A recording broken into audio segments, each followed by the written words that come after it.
Assalamualaikum, saya Marisa. Saya Amina, Pengacara Kru Studio TV PSS, MyLB Channel, saluran informasi anda. Pada hari ini, kami telah membuat liputan di Kejohanan Bola Sepak MSST 2025 kategori bawah 12 tahun. Mari kita saksikan sedutan sepanjang liputan majlis ini berlangsung. Jom!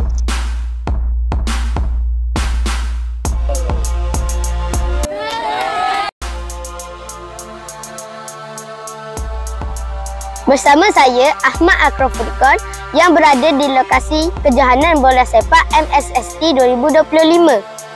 Mari kita dengarkan ucapan salah seorang ibu bapa pemain bola sepak dari Kuala Nerus.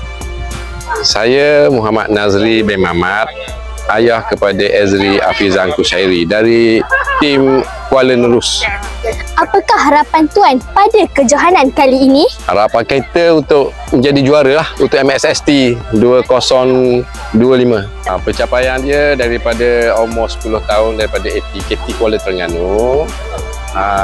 Dan sekarang ni mewakili AT Kuala Terengganu dan juga untuk MSST Kuala Nerus.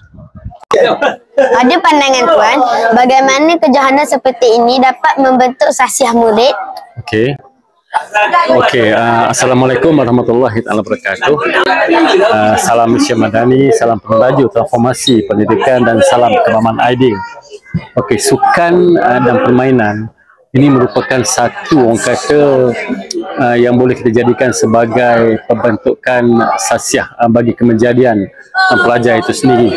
Kerana melalui sukan ni banyak perkara yang boleh kita ambil sebagai orang kata satu jalan contoh untuk kita mencontohi. Jika kita tengok hari ini permainan bola sepak ini di bawah B12 ini, di mana dia bermain secara berpasukan.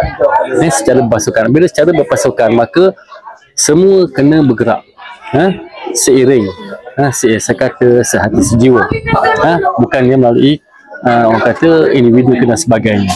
Melalui kerja yang sepasukan itu, maka itulah yang akan dapat orang kata mempercikapkan semangat jati diri dan juga semangat sentiasa ingin bersama.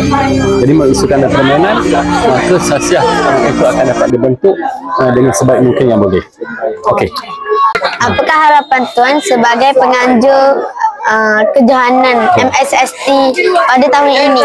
Sebagai penganjur sebenarnya kita ingin membuat yang terbaik, kan?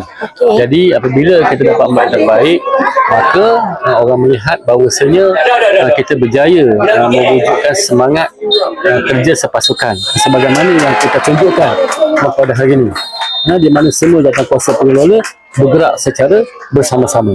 Terima kasih Tuan. Sama-sama. Setelah hampir seminggu berlangsung dengan penuh debaran dan kesukanan, kejohanan ini telah melabuhkan tirainya dengan majlis penutup yang cukup gemilang.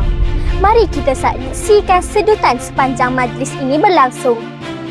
Bawah 12 tahun pada tahun 2025. Kejohanan pada kali ini kepada Marang, tahniah.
telah menang adat pertandingan.